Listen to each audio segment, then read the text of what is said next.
अस्सलामुअलैकुम प्यारे दोस्तों। आज की इस वीडियो में हम आपको बताने वाले हैं कि कैसे एक बाप ने अपने ही 3 साल के बेटे को जान से मार दिया।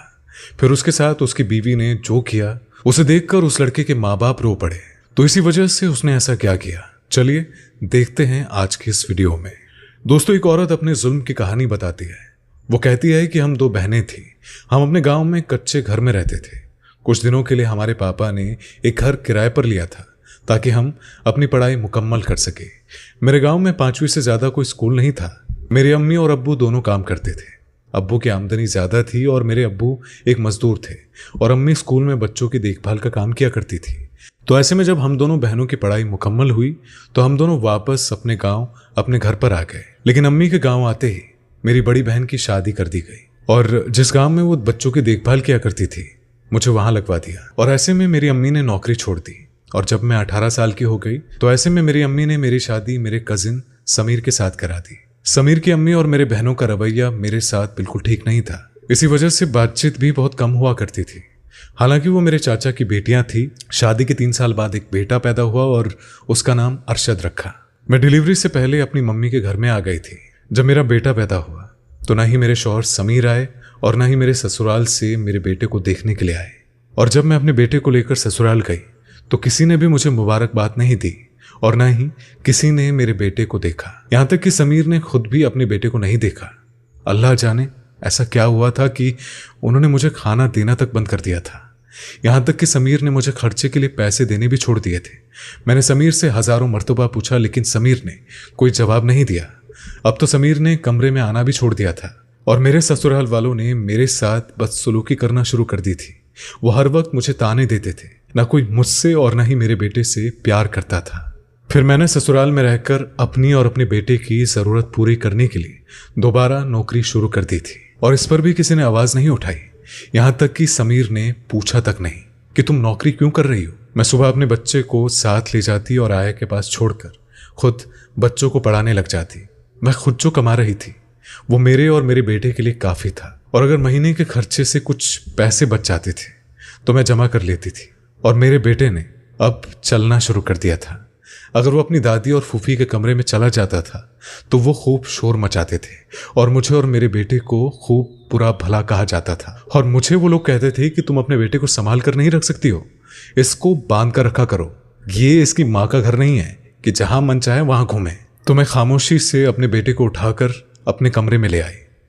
मैं अपने कमरे का दरवाजा बंद रखने लगी थी कि कहीं मेरा बेटा कमरे से बाहर ना निकल आए, क्योंकि मेरी सास और नंदों को लड़ाई का कोई ना कोई बहाना तो चाहिए होता था कि वो किसी तरीके से मुझे और मेरे बेटे को घर से निकाले।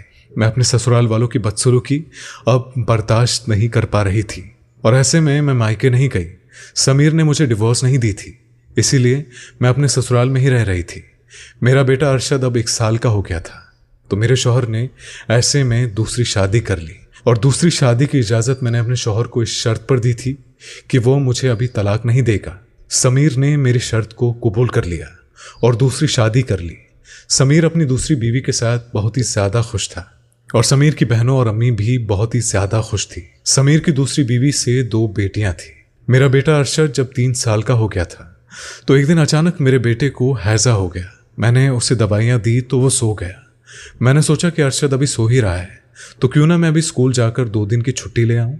मैं स्कूल आई और स्कूल की मैडम से मिलकर 2 दिन की छुट्टी ले ली और रास्ते में अरशद को कुछ दवाइयाँ और कुछ खाने के लिए लेकर आ गई। जब मैं अपने कमरे में आई तो मेरी चीख निकल गई।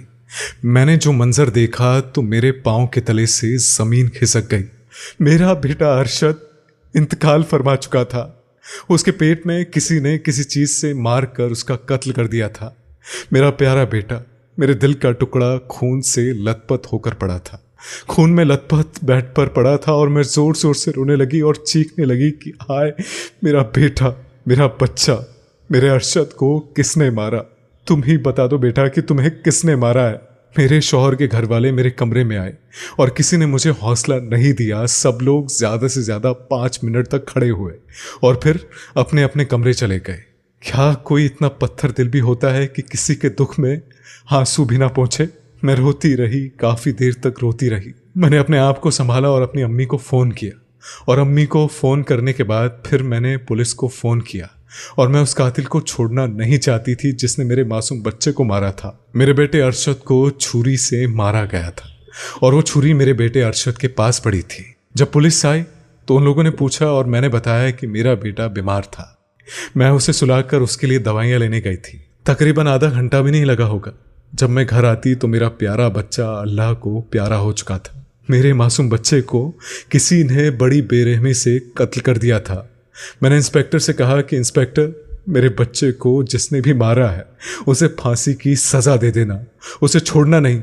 इंस्पेक्टर साहब, आप ही बताइए, मेरे मासूम बच्चे ने किसी का क्या बिगाड़ा था? इंस्पेक्टर ने पूछा कि क्या आपको किसी पर शक है? मैंने कहा कि हाँ, मुझे अपने ससुराल वालों पर शक है, क्योंकि जब मैं बाहर अपने बेटे की दवाइयां लेने गई थी तो उनके अलावा घर में कोई नहीं था। इंस्पेक्टर ने वो छुरी उठाई जो मेरे बेटे के पास पड़ी थी। इंस्पेक्टर ने काफ़ी इंक्वायरी और पूछताछ की। इंक्वायरी करने के बाद पता चला कि मेरे शौहर समीर ने उसे मारा था।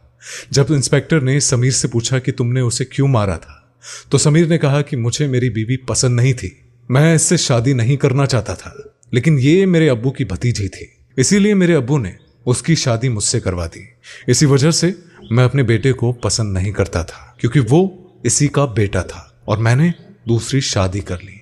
और मैंने अपने बेटे को इसलिए मारा क्योंकि मैं नहीं चाहता था कि मेरी जायदाद का वो हिस्सा ले। इतना सुनकर मैंने अपने शौहर को थप्पड़ मारा और बोला, कमीने, मुझे एक बार बता तो दिया होता, मैं अपने बेटे को तेरे घर लेकर चली जाती। तूने उसे मार कर अच्छा नहीं किया। तूने उस मासूम को कभी प्यार से उठाया भी नहीं और ना ही कभी तूने उसकी तरफ प्यार से देखा था। उस मासूम ने तेरा क्या बिगाड़ा था? क्यों तूने उसे मारा? क्यों मारा तूने उसे? तो इंस्पेक्टर ने कहा कि बहन रुक जाओ, इसकी सजा इसे कानून देगा। इसके बाद मेरी अम्मी मुझे लेकर चली गई और आज समीर जेल के अंदर बंद है और आज वो अपनी सजा भुगत रहा है।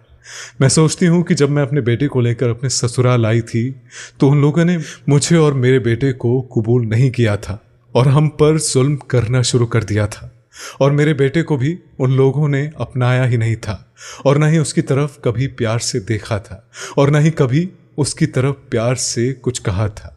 काश मैं अपने बच्चे को अपनी अम्मी के घर लेकर आती तो शायद आज मेरा मासूम बेटा जिंदा होता। मैंने अपने ससुराल में रहकर बहुत ही बड़ी गलती कर दी थी। शायद मेरे शौहर ने मेरा गुस्सा मेरे बच्चे पर निकाला था, लेकिन आज जब भी मैं अपने बेटे के बारे में सोचती हूँ तो मेरे बच्चे का खून से लथपथ जिस्म मेरी आंखों के सामने आ जाता है। और कैसे कोई बाप अपनी औलाद को अपने हाथों से मार सकता है? प्यारे दोस्तों, औरत शादी के बाद अपने ससुराल वालों और शौहर के हिसाब से अपनी जिंदगी गुजारती है, तो फिर औरतों पर क्यों इतना ससुराल वाले जुल्म करते हैं? सास क्यों नहीं अपनी बहू को अपनी बेटी समझती है? ऐसा सिर्फ औरतों के साथ ही क्यों होता है? हमें इसके बारे में कमेंट करके जरूर बताइएगा। आखिर में अल्लाह से दुआ है कि अल्लाह हमारी तमाम बहनों का घर आबाद करे और उनकी जिंदगियों में खुशियां भर दे। आमीन, अल्लाहुम्मा आमीन।